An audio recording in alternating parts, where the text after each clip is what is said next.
There is a story of an atheist who was a former Jew. He had a son. He wanted his son to get a good education, so he enrolled his son to a Catholic school. The name of the school is Trinity School.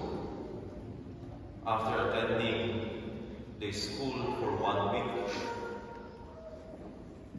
the son went home one day and said to his father, "Dad, now I know what Trinity means." "What does it mean?" the father asked him with a suspicious look. The son said, "It means 3 persons in God, Father, Son, and the Holy Spirit." The father was so upset because he does not want his son to become a believer. He said, "Son, I am going to tell you something now, and I want you to remember it always. Forget Trinity. There is only one God, and we don't even believe in Him."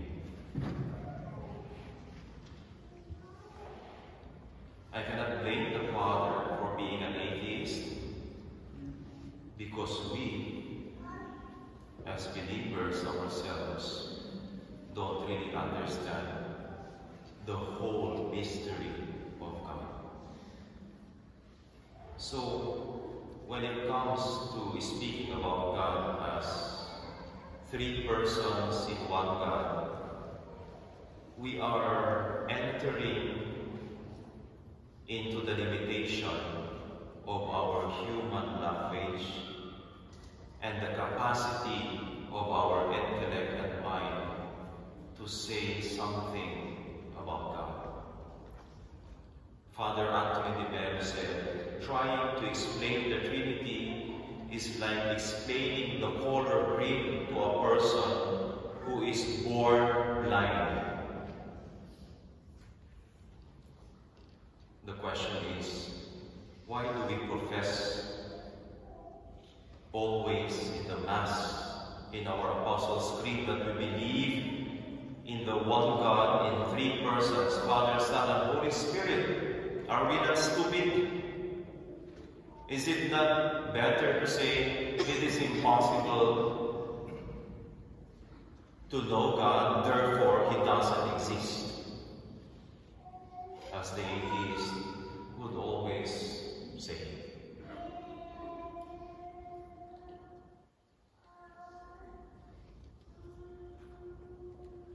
Let me clarify that today, and it is important to clarify it.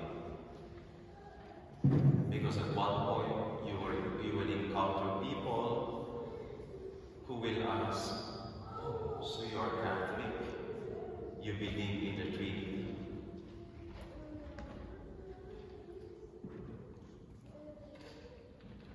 First, we do not believe in God because we have discovered God, because we have seen God. Maybe some of us have a personal experience of God, but nobody has ever seen God, St. John says. Rather, we believe in God because God made Himself known to us. He revealed Himself to us. He let us know Him and experience Him. How? Through what He has made, through His creation. In the first reading from the book of Proverbs, it says, "Wisdom of God brought into existence the world around us." That is one. Second, He made Himself known to us through the Holy Scripture. And finally, through His Son Jesus and the Holy Spirit. The second reading says, Hope does not disappoint, because the love of God has been poured out into our hearts through the Holy Spirit. The Gospel repeats this when Jesus promised to His disciples the power of the Holy Spirit to guide and to accompany them, to be with them. That is first. God, we believe in God not because we have seen God or we have discovered God. Rather, God made Himself known to us in many ways. Second, not only that what we believe has been revealed to us, with experience, we can understand something about God. It is not true. I will never agree to atheists who say, it is impossible to know God, therefore He doesn't exist. There is a Latin phrase that I learned in theology from St. Thomas Aquinas. Agere sequitur esse. Agere sequitur esse. In English, from the way things act, we know something about what they are. Don't worry, I will explain it. From the way things act, we know something about what they are. Example, we normally will not confuse a cow with a horse. We normally will not confuse a dog with a cat, a shark with a whale, a gorilla with a person beside you. I'm sure of that.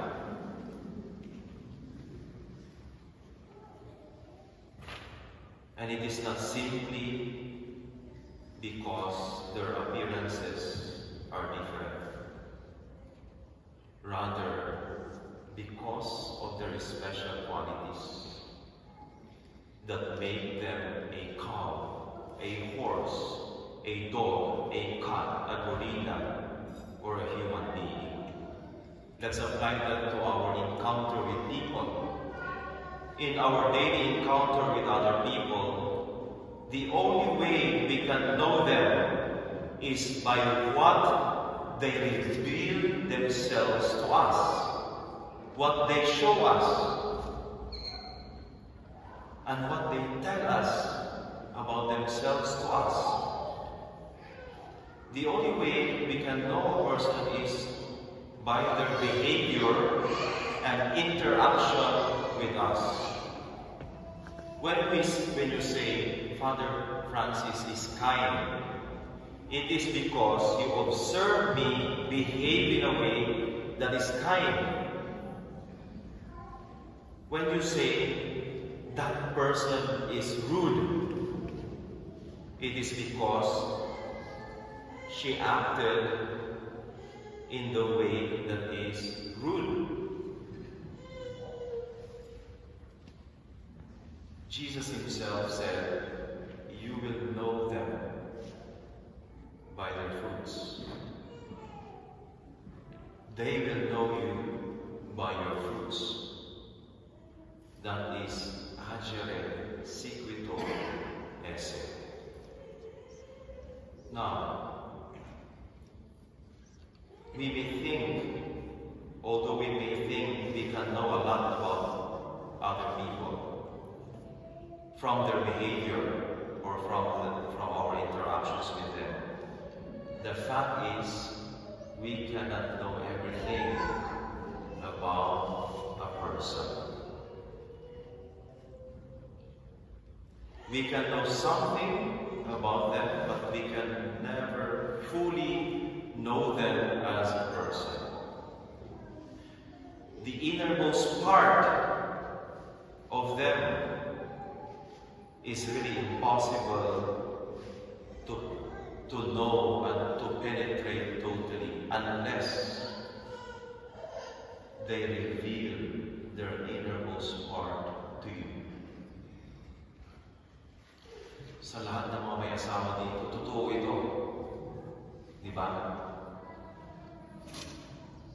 Sorry, ang reaction mo ay kasi.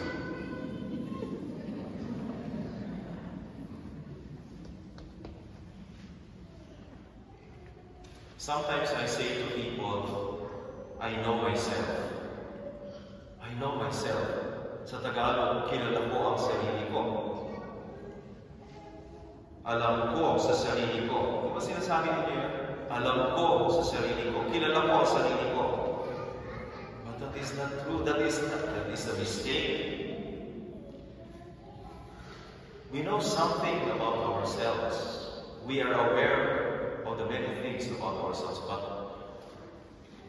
we do not know ourselves fully and totally. Because, for example, if I know myself as Francis, if I know myself totally, then I will not behave improperly on certain occasions. I will be perfect. Sometimes I lose my patience and temper. And that is the innermost part of myself that I do not know. It only comes out unconsciously.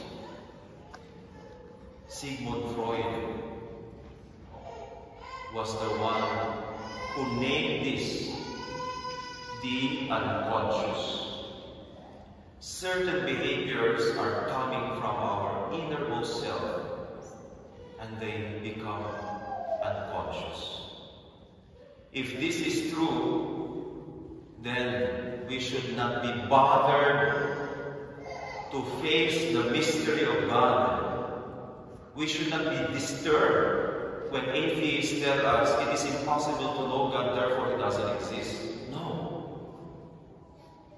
Who am I to say, because my mind and my intellect cannot fully know God and understand God, therefore He doesn't exist? Finally, on the basis of what God has made known to us, what He has revealed to us in creation, in the Holy Scripture, in His Son Jesus Christ, and by the Holy Spirit, we get very clear indications, signs, and even evidence of who God is. Agere, Sequitur, Est.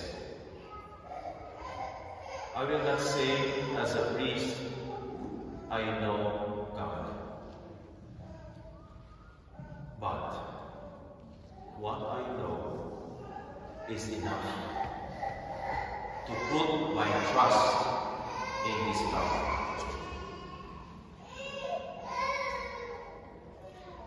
St. Paul proclaims in our second reading, to summarize everything, hope does not disappoint, because the love of God